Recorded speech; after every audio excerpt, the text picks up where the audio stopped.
When something shitty happens, you're like, something good will come of this.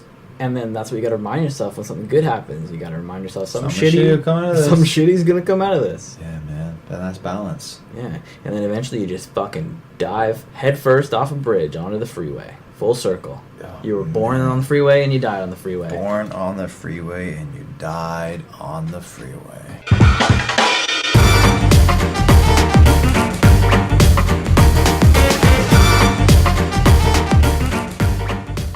I think that's rule number one of podcasting.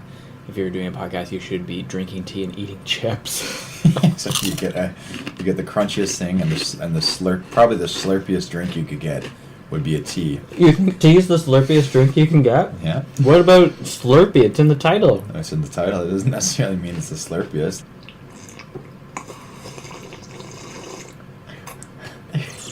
Okay. So you're listening to Episode 1 of I Have a Lot of Friends with Brolin Devine, opening parentheses. Episode 2 of Sleepover at Brolin, closing parentheses. So I tried to have a podcast that was titled Sleepover at Brolin's. The idea was that everybody was going to sleep over. Yeah. I didn't realize that, I should have realized this, but I didn't realize that as an adult, how hard it is to get another adult to sleep over at your apartment. I should say we're talking here in Paris, Ontario. We're here with the King of Paris, Ontario, Kym McKenzie. Also in my sketch group that I'm part of, I guess, our sketch group, the Jimiboys, or as Kym's 2-year-old daughter calls it, the Daddy Boys. The Daddy Boys, correct. Daddy Boys. Which we think is probably a better name for our sketch group. Probably a way better name than Jimiboys, but we're in too deep with that name.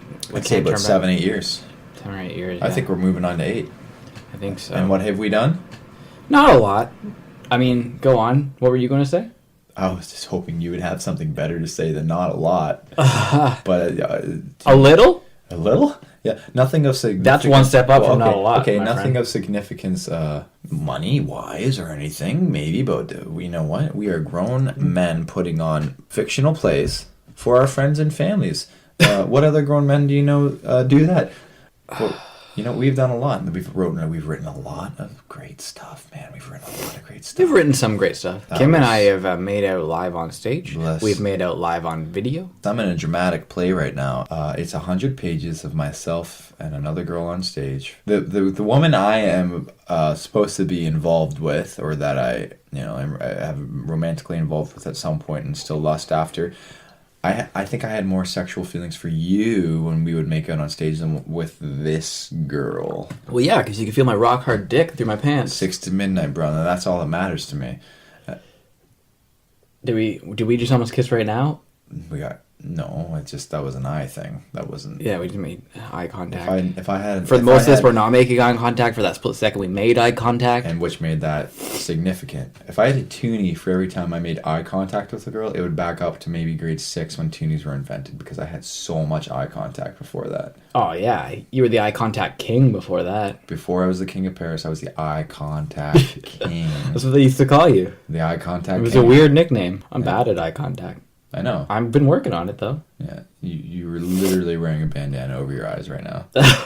I'll take it off. Please. I just had laser eye surgery, but I'll take it off. Here you go. Your eyes are fucked. Oh my god, put that back on, please. Okay, putting it back on, wrapping it back on. Tupac style, I like it. Mm-hmm. Not at the front. Doesn't really cover those gross pussy eyes you got going on, but... Eye contact's something I've been working on. Melissa, my girlfriend Melissa, told her... Ooh, this is recent? So sort of. We're together now. But she hasn't moved here yet. Is this... What's going on? Is this hard? She's in school in Ottawa till August. Taking holistic nutrition. Hell yeah. Good stuff, man. Hey, yeah. That's alright. Yeah, that's okay. I'm alright with that. You got nothing to say bad about that. You know what? It's the 21st century. Women can go to school. That's okay. That's good that you're on board with that. You should be. I am. I'm saying I am on board with that. Favorite actor? My favorite actor? Just something I say. You're not asking? No. That's your catchphrase. Uh-huh. You just... Favorite actor. Yeah. Cool. I like it. You like the moon? Do I like the moon? Don't answer. Okay. Catchphrase. That's your... You have a couple catchphrases? No, I have favorite actor. Beat, beat, beat, beat, beat, beat, beat, beat. You like the moon? Oh, okay. Do people usually stay quiet enough, like long enough for you to get the whole thing out? Never. Ever. I didn't think so. I've had anybody stay quiet. But I bet you hear about who a lot of people like as their favorite actor. I get stuff I don't want to know. Yeah. Don't care about that. Well, it's a confusing catchphrase, so. My catchphrase is confusing. What's yours? You ever been dog sledding? That's mine, or is that another one of yours? No. Question. That's a question. Heck yes. No. Have you? You have never been dog sledding. No, have you? No. Let's talk about when you and I met. Because this is a podcast called I Have a Lot of Friends. You're a friend of mine. I like to think that maybe I'm a friend of yours. Oh, yeah. Yeah. Let's talk about when we met. Let's get it all out there. I was going to college with Jimmy Deutsch. Where? Mohawk College in Hamilton, Ontario. I was living in Hamilton. He went to Ancaster High. Beautiful school. I hear it was okay. No. Absolutely phenomenal. They had a great quarterback. They had a great lead of the musical. Which musical were you a lead in? What's the name? I want the name. I keep it in my office. You're pulling out a VHS right now? It's a Footloose. You were the lead? You were the Kevin Bacon? No, I was Chuck Cranston. I was the bad guy. I can't believe that was actually there. I did not plan that. I still want to see that sometime. No, yeah, okay, we'll watch that later. Because you gotta cut loose. You have to. You have to cut loose. You have got to cut loose. We're at Ancaster High.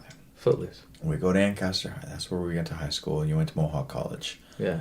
You met our good friend Darren there. Yeah, I did. He went to college with me and Jimmy. Darren's probably, I would say, he's pretty handsome. He's a pretty handsome man. He's handsome. Those teeth, oh my god. Great teeth. I'd kill for those teeth. Great set of butt cheeks. He's got a great set of butt cheeks. Because you said it. Not because I've seen those butt cheeks. I wish I have. Oh my god, they're dope as hell. I don't know if that is how you describe butt cheeks, but I think they're like a baby's. They're smooth as a baby's. Let's not talk about that. We don't have to go there, but they look like nice man butt cheeks. Yeah, they're good. So we got Darren. We got a little sidetracked. Jimmy. He was there. He was very funny. What a funny guy. I'm a shy guy when I get thrown into a new crowd, like a new college class, and he's a funny guy, and I kind of was like, so comical. His whole life is comical. The guy is probably one of the funniest guys I know. He's a walking, talking fucking clown. He is. The guy is a clown.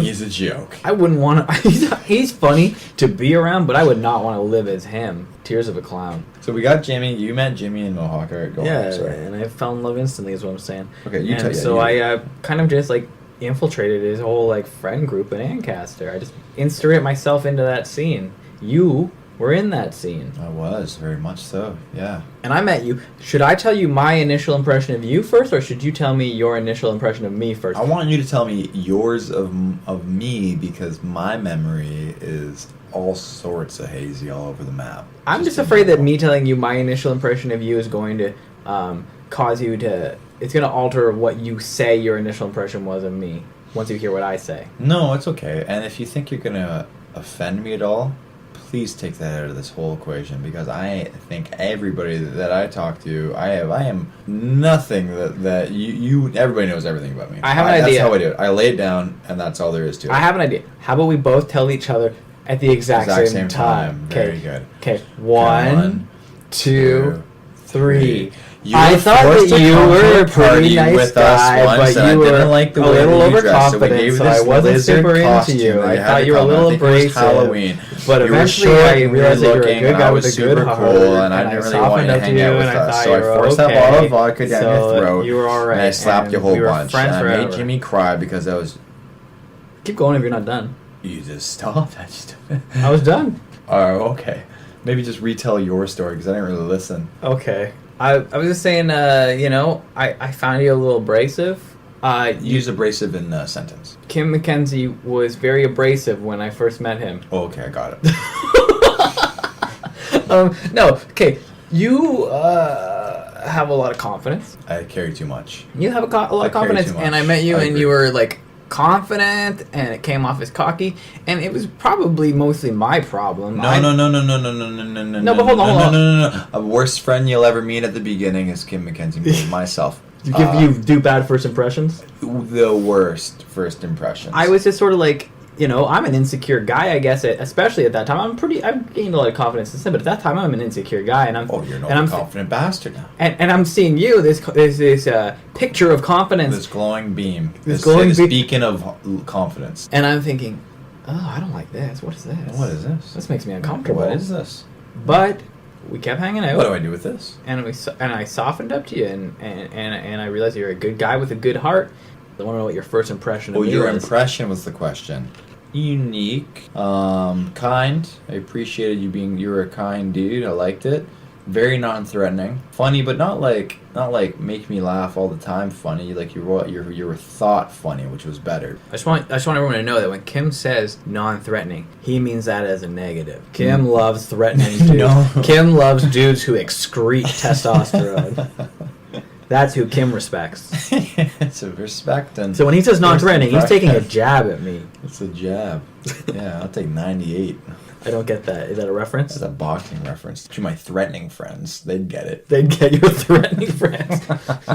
See, maybe I'm a little envious of you guys were like very funny, and I didn't feel like I was part of that. Oh hey, come on. No, I've grown. I think I've grown to that, right? Because I'm this guy. I'm all about chauvinistic, out there, beacon of confidence, sport guy, want to make girls jerk me off all the time kind of thing. Make? The keyword. That's not a good word to use. Yeah, well, you know what? I speak truth. I feel like I should clarify that he doesn't speak the truth. You ever get...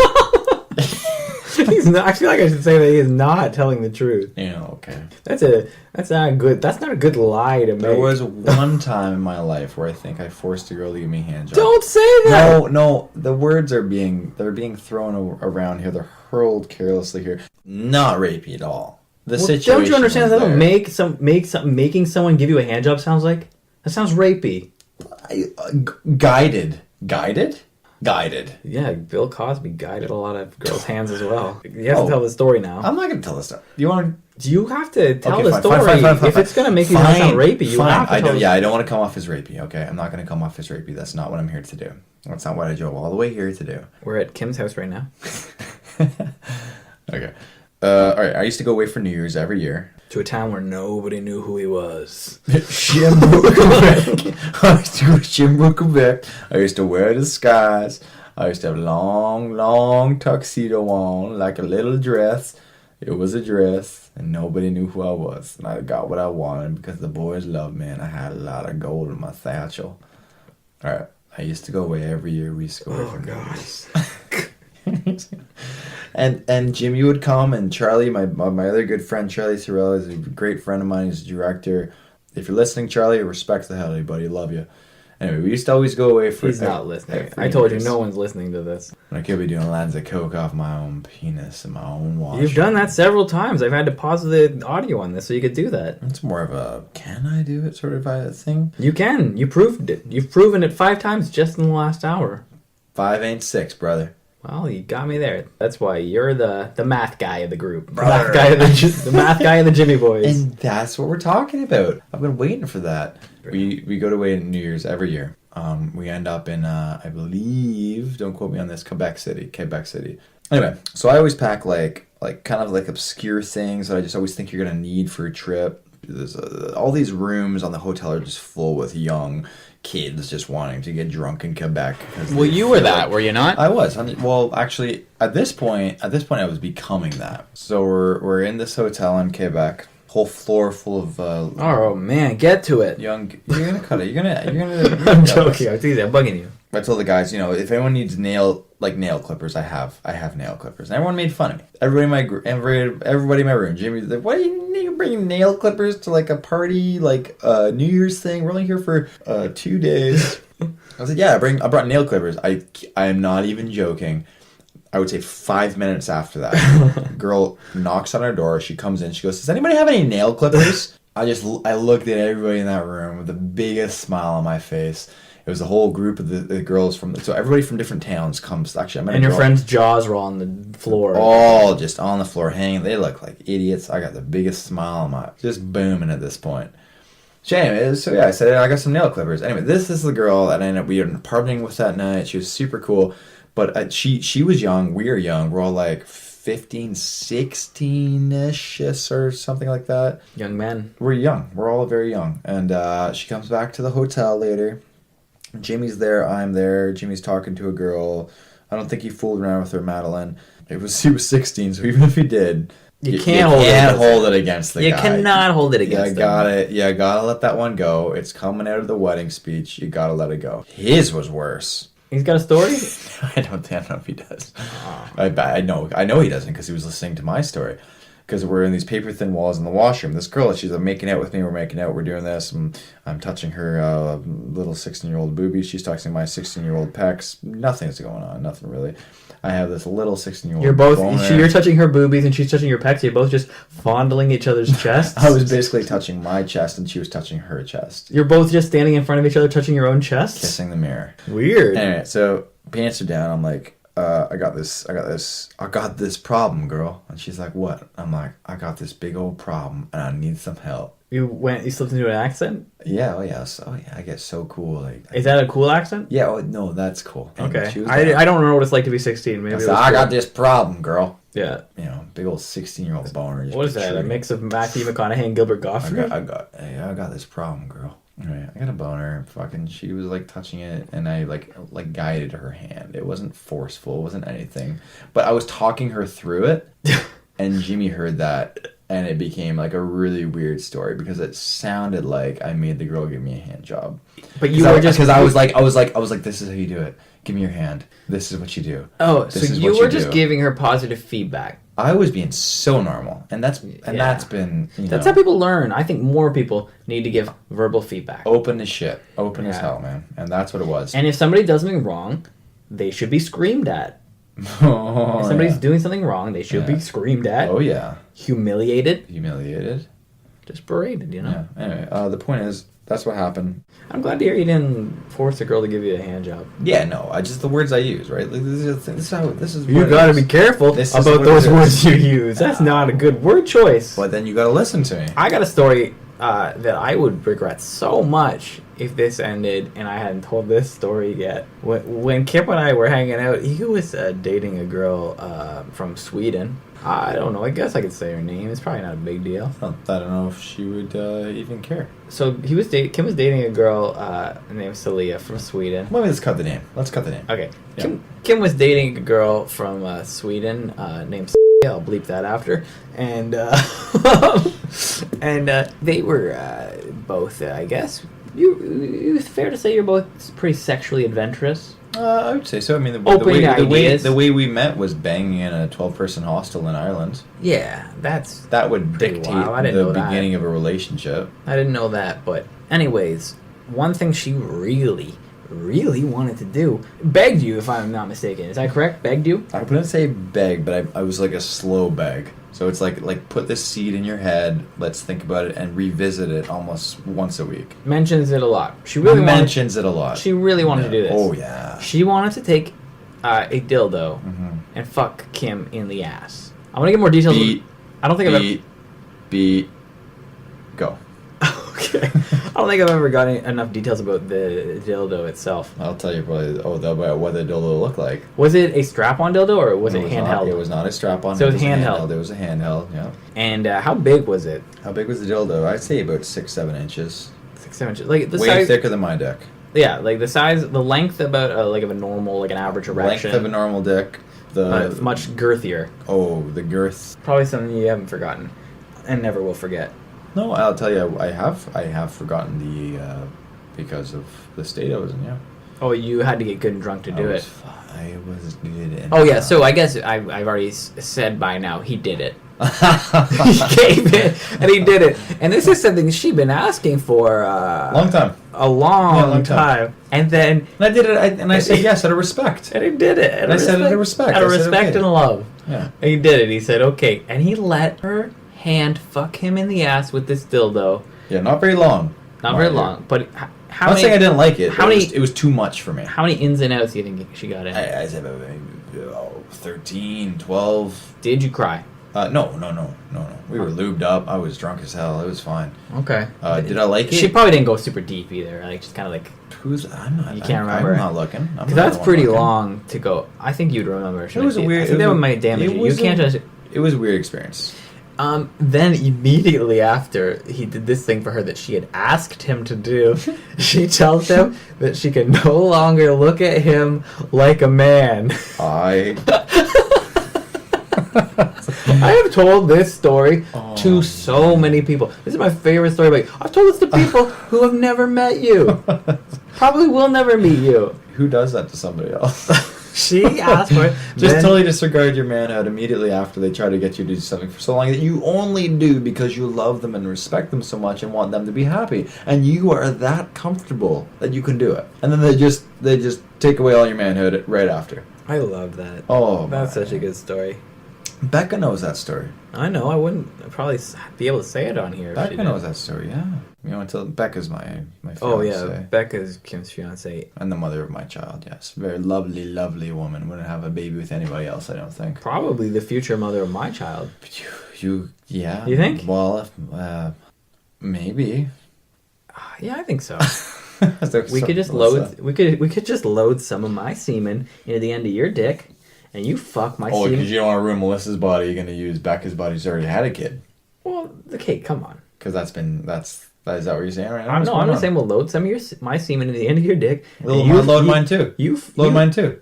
Into my dick? Load both semen into the dick. We'll load my semen into your dick. You load your semen into my dick. I'll jerk yours off into the toilet. Mm-hmm. You fuck mine into Becca. All right. And then she'll be the mother of my child. False. I think, I don't. What is false about that? Because I have, in my mind, I've taken a skimmer. I've gone to the toilet. I've sifted through my own. I've got my cum. Because I've turkey basted. Turkey basted your cum out of my dick. Let me say, I never ever flush the toilet after I jerk off into it. So it's still there. It's still floating in the water. Oh, all right. You're agreeing here. All right. I've turkey basted your cum out of my dick at this point. All of it. I've turkey basted for an hour. Nothing in me. And I've re-let